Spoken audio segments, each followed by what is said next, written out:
is actually really smart because the Galio would have matched up well against the Shen regardless, so you're happy putting it atop. It is pretty good against basically any blind pick. Here comes the attempted stun from Frog. Not going to land that just yet, but the cocoon from the Fog of War is going to land, and first blood comes through, and continually Echo Fox find the early invades thanks to Acadian.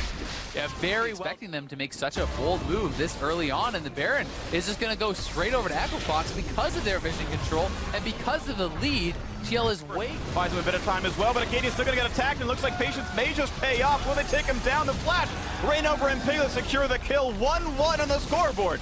As the champion has finally died, as Froggen will run through the base to leave Piglet. Gonna get some damage though. Look at how much he's actually got. Ult Snipe could kill him. Oh, one more hit, the flash follow.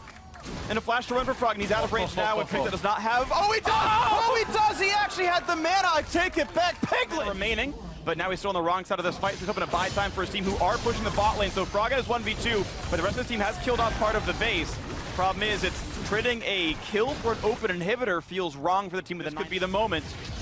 That is Froggen, and they are looking. Slushy is spread out the rest of the team. He can't get out of this one. He's just dead immediately. There's the first kill picked up. Galio makes the entrance, says, I'm here too, guys. They have double Mountain, double Inferno. It's going down so fast. And they're going to knock it down so fast to get the Guardian Angel as well, and Slushy cannot join the fight just yet. He's stuck inside the base. They should pick up two. It's a stun on Rainover. That's going to be the 2 kills that they need. And once again, a 5v4, this time with the Baron buff. Do they choose mid or do they choose the Elder Dragon? The flash forward for Froggen has to hold back away, but Piglet's one hit away from dead. Can Keith get him with a snipe?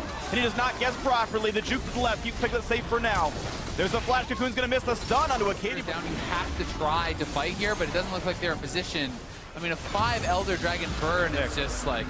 Yep.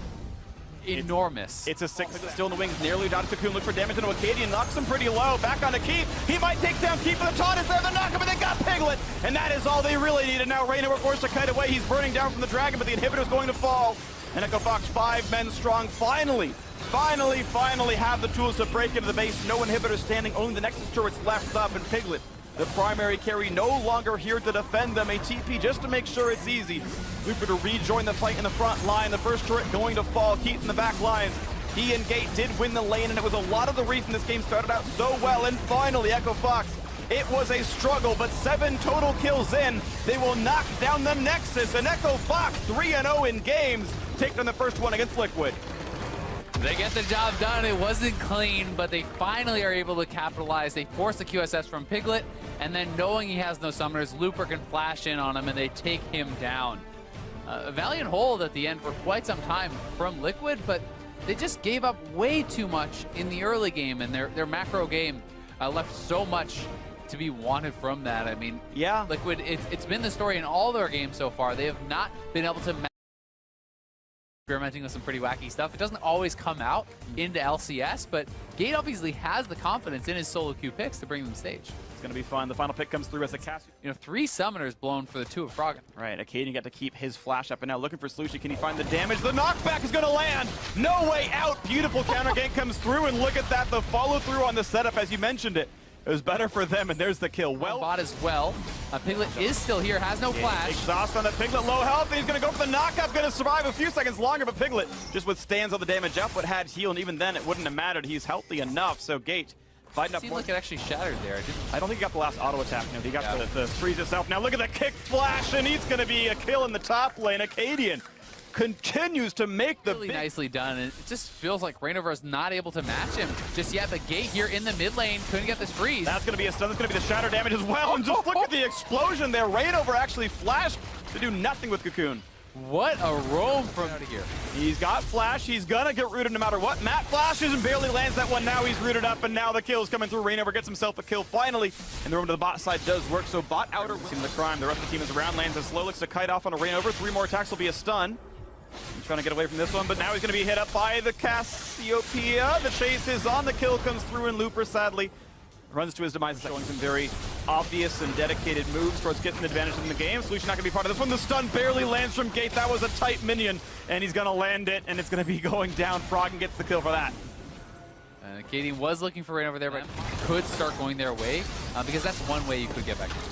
This damage here, Luke has got nowhere to go, and sadly for him, he continues to be set up alone without the vision coverage to see when people are coming in, and Matt did not have to flash to make that happen. Farsight Trinket used, and look at the cutoff there. As long as he can zone out Rainover, and he can almost kill him. He forces the flash, he jumps to a ward to get away. Oh, that was close, but they made it happen. Blue team has secured Baron Nashor. Acadian grabs it. Yet again, Echo Fox. Sometimes it matters, sometimes it doesn't, but we'll see what happens here. Now this one under the pressure, and look at the damage output, nearly taking down Rainover, and he's got nowhere to jump to, so one final shot takes him out. Another kill credit to Dragon, 3-0-1, this to Leah. Top lane and hit are gonna fall. And this is the tool to close it out there. No way out, no flash still for Rainover, and dies during the stun. Matt's got no retreat path either, and doesn't matter that he flashed. That's 2 kills picked up. The inhibitor turret falling as well. And even the inhibitor gonna be next up. 5 versus 3, enough spells still available. Fox gonna 2-0 Liquid with a grand total of 18 kills across the series.